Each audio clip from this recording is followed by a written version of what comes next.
মা লক্ষ্মীর আশীর্বাদ পেতে কি করতে হয় জানেন? প্রথমত ঘর সবসময় পরিষ্কার পরিচ্ছন্ন রাখুন।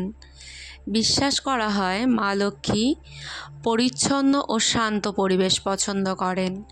দ্বিতীয়ত, প্রতিদিন সন্ধ্যায় প্রদীপ জ্বালান।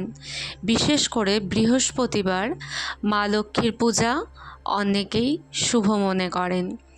তৃতীয়ত, অন্ন অপচয় করবেন না। আমাদের হিন্দু বিশ্বাসে অন্নকে লক্ষ্মীর রূপ বলা হয়।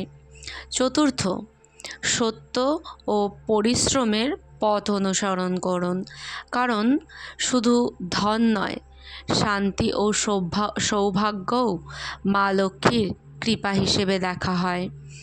আরও একটি কথা, ভক্তি, সততা আর কৃতজ্ঞতা, এই তিনটি গুণকেই অনেকেই মা লক্ষ্মীর আশীর্বাদের পথ বলে মনে করেন। আরও এমন ভক্তিমূলক ভিডিওর জন্য সাবস্ক্রাইব করুন ভক্তি জগৎ ইউটিউব চ্যানেল। ভালো থাকবেন, সুস্থ থাকবেন। জয় মা লক্ষ্মী।